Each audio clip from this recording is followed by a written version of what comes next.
ষষ্ঠ অধ্যায় পরকাল। আখিরাতের জীবন ও স্তরসমূহ। পরকালকে আরবিতে আখিরাত বলা হয়। মানুষের মৃত্যু থেকে শুরু করে কবর, হাসর, মিজান, পুলসিরাত, হিসাব নিকাশ, শাফায়াত, জান্নাত জাহান্নাম ও আল্লাহ তাআলার সাথে সাক্ষাৎ, এই গোটা জীবনকে আখিরাতের জীবন বলা হয়। আখিরাতের উপর ঈমান আনা ফরজ। মুত্তাকির গুণাবলী বর্ণনা করে আল্লাহ তাআলা ইরশাদ করেন, ওয়াবিল আখিরাতি হুম ইউকিনুন, আর তারা পরকালের প্রতি দৃঢ় বিশ্বাস রাখে। সূরা আল বাকারা 4। মৃত্যু। আখিরাতের সূচনা স্তর মৃত্যু। প্রাণীমাত্রই মরণশীল, প্রত্যেককেই মৃত্যুবরণ করতে হবে। আল্লাহ তাআলা বলেন, কুল্লু নাফসিন যায়িকাতুল মাউত, প্রত্যেক প্রাণী মৃত্যুর স্বাদ গ্রহণ করবে। সূরা আলে ইমরান 185। মৃত্যু অবধারিত চেষ্টা সাধনা কোনো কিছুর দ্বারা একে প্রতিরোধ করা সম্ভব নয়। আল কোরআনে ঘোষিত হয়েছে, যখন তাদের নির্ধারিত সময় এসে যাবে তখন তারা এক মুহূর্তে পৌঁছাতে পারবে না এবং এগিয়েও আনতে পারবে না। সূরা আল আরাফ 34। সবসময় মৃত্যুর স্মরণ মানুষকে গুনাহ থেকে দূরে রাখে, তাই সকলের উচিত সবসময় মৃত্যুকে স্মরণে রাখা। কবর। মৃত্যুর পর মানুষকে, বিশেষ করে মুসলমানগণকে কবরে রাখা হয়। কবর শব্দের অর্থ লুকোচক্ষুর অন্তরাল করা বা আড়াল করা। মৃত্যুর পর থেকে কিয়ামত পর্যন্ত সময়কে কবর বা বারজাখের জীবন বলে। বারজাখ শব্দের অর্থ দুই বস্তুর মধ্যকার দেয়াল বা পর্দা। কবরে মুনকার ও নাকির নামক দুইজন ফেরেশতা এসে তিনটি প্রশ্ন করবে। প্রশ্ন তিনটি হলো, মান রাব্বুকা, ওয়া মা দীনুকা, ওয়া মা কুনতা তাকুলু ফি হাযার রাজুলিল্লাযী বুইসা ফীকুম। তোমার রব কে? তোমার দিন কি? এই ব্যক্তি অর্থাৎ রাসূল সাল্লাল্লাহু আলাইহি ওয়াসাল্লাম সম্পর্কে কি বলতে, যাকে তোমাদের নিকট প্রেরণ করা হয়েছিল? যাদের কবর দেওয়া হয় না তারাও এই তিনটি প্রশ্ন থেকে রেহাই পাবে না।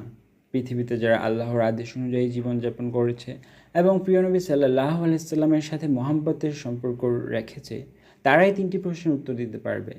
যারা আল্লাহর নির্দেশ মতো চলেনি এবং প্রিয় নবী সাল্লাল্লাহু আলাইহি সাল্লামের প্রতি মহব্বত রাখেনি, তারা তার শানে বেয়াদবি করেছে আর তাকে অনুসরণ করেনি, তারা উত্তর দিতে পারবে না। শুরু হবে তাদের উপর কষ্টদায়ক শাস্তি। কবর হলো আখিরাতের প্রথম মঞ্জিল। হযরত উসমান রাদিয়াল্লাহু তাআলা আনহু বর্ণনা করেন, রাসূলুল্লাহ সাল্লাল্লাহু আলাইহি সাল্লাম ইরশাদ করেন, কবর আখিরাতের তথা পরকালীন জীবনের প্রথম মঞ্জিল। এ মঞ্জিল থেকে মুক্তি পেলে পরবর্তী সবই সহজ হয়ে যাবে, আর যে ব্যক্তি এ মঞ্জিলে নাজাত পাবে না তার পরবর্তী অবস্থা অত্যন্ত কঠিন হবে। হাসর। হাসর শব্দের অর্থ একত্রিত করা। মৃত্যুর পর সকল মানুষকে বিচারের জন্য আবার জীবিত বা পুনরুত্থিত করা হবে। পুনরুত্থানের পর একজন আহ্বানকারী ফেরেশতার ডাকে সকল মানুষ সমতল এক বিশাল ময়দানে একত্রিত হবে। একেই বলে হাসর বা সমাবেশ। এ প্রসঙ্গে আল্লাহ তাআলা ইরশাদ করেন, যেদিন পৃথিবী বিদীর্ণ হবে এবং মানুষ বের হয়ে আসবে দ্রুত, এ সমাবেশ করানো আমার জন্য সহজ। হাসরের ময়দানে 50,000 বছর দাঁড়িয়ে থেকে দুনিয়ার কাজের হিসাব দিতে হবে। যারা ঈমান এনেছে এবং ভালো কাজ করেছে তারা আল্লাহর রহমত পাবে, আরামে থাকবে। যারা ঈমান আনেনি, সৎকর্ম করেনি, তাদের ভীষণ আযাব হবে। হাসরের ময়দানে আল্লাহ তাআলার জিকির থেকে বিমুখ বান্দারা অন্ধ হয়ে উঠবে। এই সকল অন্ধরা আল্লাহ তাআলাকে জিজ্ঞেস করবে, হে পরওয়ারদিগার, আমাকে কেন অন্ধ করে হাসরের ময়দানে উঠালেন? আমি তো দৃষ্টিসম্পন্ন ছিলাম। আল্লাহ বলবেন, এমনিভাবে তোমার কাছে আমার নির্দেশনাবলী এসেছিল, অতঃপর তুমি ভুলে গিয়েছিলে, আর আজ আমি তোমাকেও অনুরূপভাবে ভুলে যাওয়া হবে। সূরা তোহা 125। অর্থাৎ আল্লাহ ভুলে যাবেন ওদেরকে। মিজান। হাসরের দিন আমাদের পাপ পুণ্য ওজন করা হবে, আর যা দ্বারা ওজন করা হবে তাকে বলে মিজান। যাদের নেকির পাল্লা ভারী হবে তারা হবে জান্নাতের অধিকারী, আর যাদের পাপের পাল্লা ভারী হবে তারা হবে জাহান্নামী। আল্লাহ তাআলা ইরশাদ করেন, ওয়াল ওয়াজনু ইয়াউমাইযিল হক, সে দিনের ভালো মন্দের ওজন করার বিষয়টি সত্য। সূরা আল আরাফ 8। পুলসিরাত। পুলসিরাতকে আরবিতে আসিরত বলে। হাসরের ময়দান থেকে জাহান্নামের উপরে জান্নাতে যাওয়ার পথে স্থাপন করা এমন একটি সেতু যা সকল মানুষকে অতিক্রম করতে হবে, এই সেতুকেই পুলসিরাত বলে।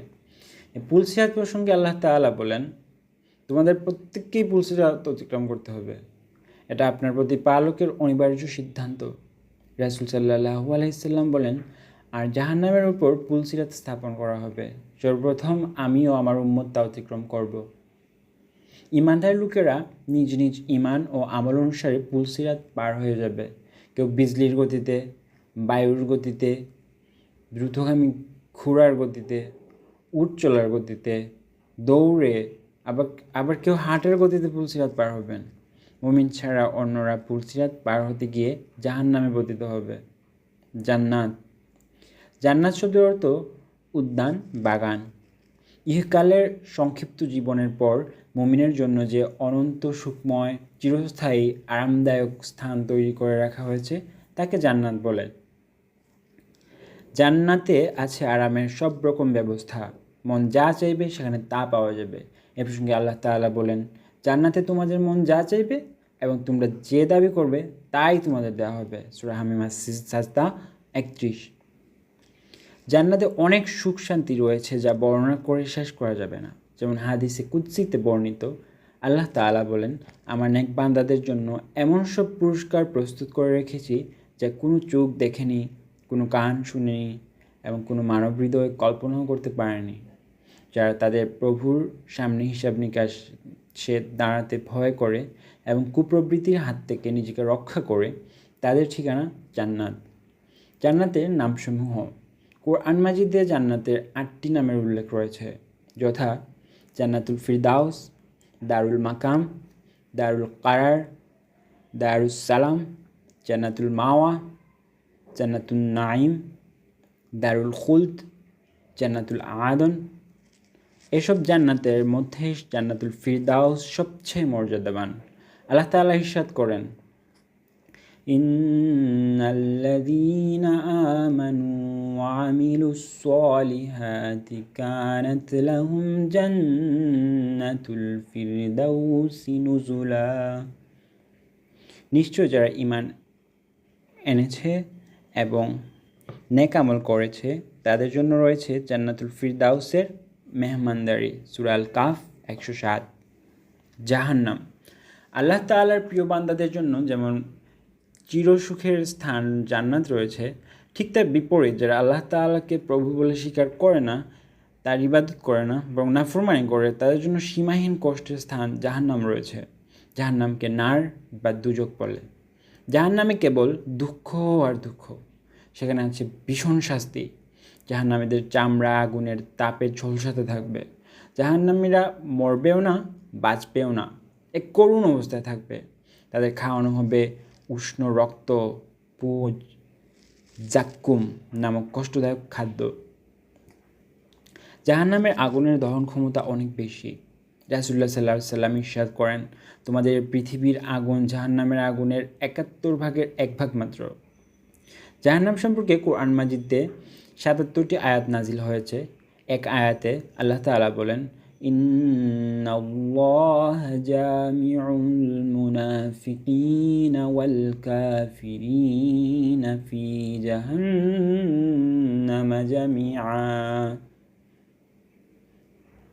নিশ্চয় আল্লাহ তাআলা মুনাফিক ও কাফিরদেরকে সম্মিলিতভাবে জাহান্নামে একত্রিত করবেন। যারা আল্লাহ তাআলার অবাধ্য হবে তাদের জন্যই জাহান্নাম নির্ধারিত। এ প্রসঙ্গে আল্লাহ তাআলা বলেন, যে ব্যক্তি আল্লাহ ও তার রাসূলের অবাধ্য হবে এবং তার সীমা অতিক্রম করবে, তিনি তাকে জাহান্নামে প্রবেশ করাবেন। সেখানে সে চিরকাল থাকবে। তার জন্য রয়েছে অপমানজনক শাস্তি। আন-নিসা 14। জাহান্নামের সংখ্যা। জাহান্নামের সংখ্যা সর্বমোট 7টি, যথা হাবিয়া, জাহিম, সাকার, সাঈর, হুতামা, লাযা, জাহান্নাম।